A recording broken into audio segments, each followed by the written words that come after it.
আসসালামু আলাইকুম, কেমন আছো সবাই? বরাবরের মতো আমি আর একটি ভিডিও নিয়ে হাজির হলাম। আজকে আমি দেখাবো হচ্ছে এই ধরনের ডিজাইনগুলো হচ্ছে কিভাবে সেলাই করতে হয়, কিভাবে কাটিং এবং মেজারমেন্ট করে এই সেলাইগুলো করতে হয়। যারা সেলাই কাজে একদমই নতুন তাদের আশা করি যে খুবই হেল্পফুল হবে। এই ধরনের ডিজাইনগুলো হচ্ছে আপনি কামিজের হাতা কিংবা কামিজের নিচের সাইডে কিংবা সালোয়ারে হচ্ছে দিতে পারেন। এগুলো কিন্তু দেখতে কিন্তু খুবই সুন্দর।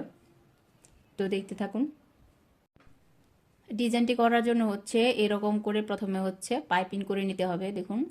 এবং পাইপিংয়ের যে জয়েন্টটা, সেই জয়েন্টটা হচ্ছে আমি এরকম করে মাঝখানে ফালাইছি। আর এখানে চড়া হচ্ছে আমার 1 ইঞ্চি। তো আপনারা 1 ইঞ্চি 1.5 ইঞ্চি যার যেরকম পছন্দ সেরকম নিতে পারেন। তো এখন যেটা করতে হবে, আমি হচ্ছে এখানে 3.5 ইঞ্চি লম্বা করে হচ্ছে এটিকে কাটিং করে নেব। তো এরকম করে মাপ দিয়ে হচ্ছে আমি 3.5 ইঞ্চি করে এরকম করে হচ্ছে টুকরো বের করে নেব। এই তো আমি সবগুলো হচ্ছে এরকম করে কাটিং করে নিয়েছি এবং কি প্রত্যেকটারই এরকম করে হচ্ছে মিডল পয়েন্ট বের করে নিয়েছি। তো এরপর যা করতে হবে, আপনি যেটার উপরেই হচ্ছে ডিজাইনটা করবেন না কেন, তো এরকম করে রেখে তারপরে হচ্ছে এটিকে এরকম করে দিয়ে দিবেন। এরকম করে দিয়ে হচ্ছে আমি একদম আমি যে ভাঁজটা দিছি এই ভাঁজ বরাবর হচ্ছে সেলাইটা করে যাব। আমি সবগুলো টুকরোকেই হচ্ছে এরকম করে সেলাই করে যাব। এবং এইখানে দূরত্ব কিন্তু একদম লাগানো থাকবে, এটি কিন্তু ফাঁকা রাখা যাবে না, তাহলে কিন্তু ডিজাইনটা অতটা ভালো ফুটবে না।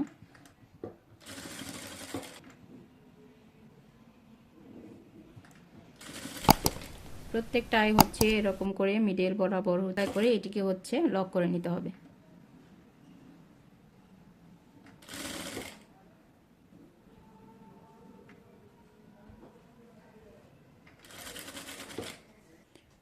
এই তো দেখুন, এরকম করে আটকানোর পর হচ্ছে এখন যেটা করতে হবে,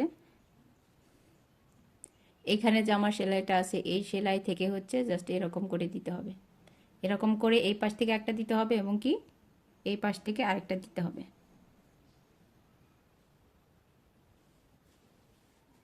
এরকম করে দিয়ে হচ্ছে এইখান দিয়ে এখন আমি সেলাই করে আটকিয়ে নেব। ঠিক সেমভাবে হচ্ছে এই পাশটা, তাই অর্থাৎ আমার এইখানের যে চওড়াটুকু আছে এই চওড়ার মিডল পয়েন্ট বরাবর হচ্ছে এটিকে এরকম করে ভাঁজ করে রাখতে হবে।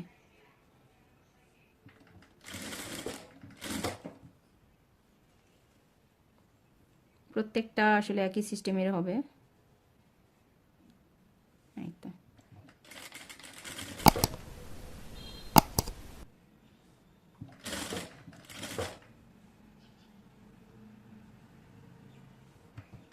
তো এক পাশটা ভাঁজ করার পর হচ্ছে আমি এই পাশটাকে হচ্ছে একদম সেমভাবে হচ্ছে সেলাই করে নিব। প্রথমে হচ্ছে এরকম করে একটা এই দিকে দেব, আরেকটা হচ্ছে এই দিক দিয়ে দিব। এই যে দেখুন,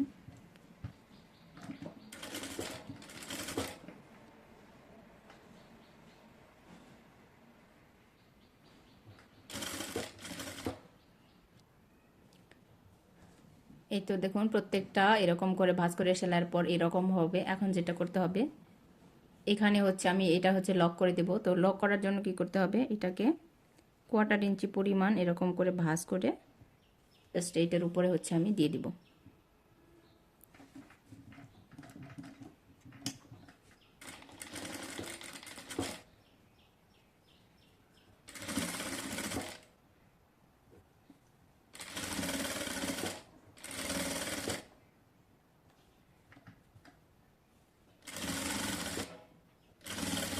এতে দেখুন এখন কিন্তু অনেকটা সুন্দর ফিনিশিং এসে গেছে। তো এখন হচ্ছে এখানে হচ্ছে আমি প্রায় 1.5 ইঞ্চি পরিমাণ চওড়া করে হচ্ছে পট্টির কাপড় লাগাবো। তো আমি হচ্ছে এরকম করে পট্টির কাপড় হচ্ছে কাটিং করে নিছি। এখন হচ্ছে এটিকে আমি সেলাই করব।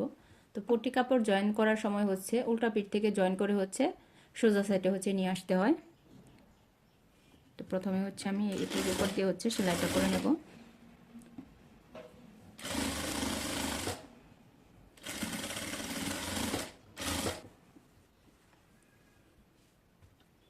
এখানে কিন্তু 1/4 ইঞ্চি পরিমাণ এরকম করে ভাঁজ করে নিতে হবে। এখন হচ্ছে আমি এই সেলাইয়ের উপরে বসিয়ে হচ্ছে সেলাইটা করব। সেলাইটা এমনভাবে করতে হবে যেন এই সেলাইটা হচ্ছে ভিতরে থাকে, তাহলে হচ্ছে দেখতে অনেক বেশি সুন্দর লাগবে।